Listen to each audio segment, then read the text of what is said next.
வெள்ள அபாயத்தை எதிர்கொள்ள தயார் நிலையில் அரசு இருப்பதாக துணை பிரதமர் டாக்டர் அமர் ஜாகித் ஹமீடி தெரிவித்துள்ளார்.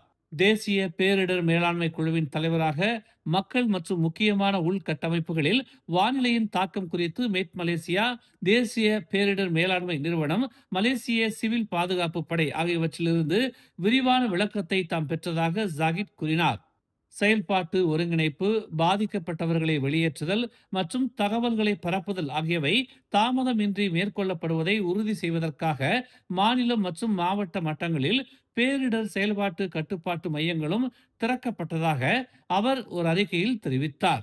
வெள்ளம், புயல் மற்றும் கடற்கரையில் வலுவான அலைகள் உள்ளிட்ட அதிக ஆபத்துள்ள பகுதிகளில் ரோந்து மற்றும் கண்காணிப்புக்காக 2000க்கும் மேற்பட்ட பணியாளர்களை ஏபிஎம் பணித்துள்ளது என்று அவர் கூறினார்.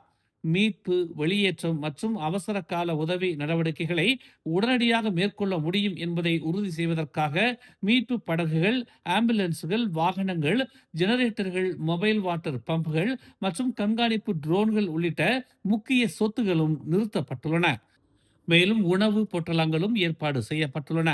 பாதிக்கப்பட்ட பகுதிகள் மற்றும் ஆபத்தில் உள்ள பகுதிகளில் வசிப்பவர்கள் மெட் மலேசியா, நட்மா, ஏபிஎம் மற்றும் அதிகாரிகளின் அதிகாரப்பூர்வ எச்சரிக்கைகளை எப்போதும் பின்பற்றுமாறு கேட்டுக் கொள்ளப்பட்டுள்ளது. பலத்த காற்று மற்றும் அதிக அலைகள் காரணமாக கடலோர நடவடிக்கைகளை தவிர்க்குமாறு பொதுமக்கள் அறிவுறுத்தப்படுகிறார்கள். மேலும் செய்திகளை தெரிந்து கொள்ள தமிழ் மலர் இணையதளம், தமிழ் மலர் செயலி மற்றும் மலர் டிவி யூடியூப் சேனலை வலம் வாருங்கள்.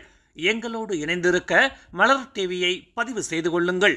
உறவுகள் மகிழ்ந்திட விருப்பம் மற்றும் பகிர்வு சேவையை சொடுக்கிடுங்கள்.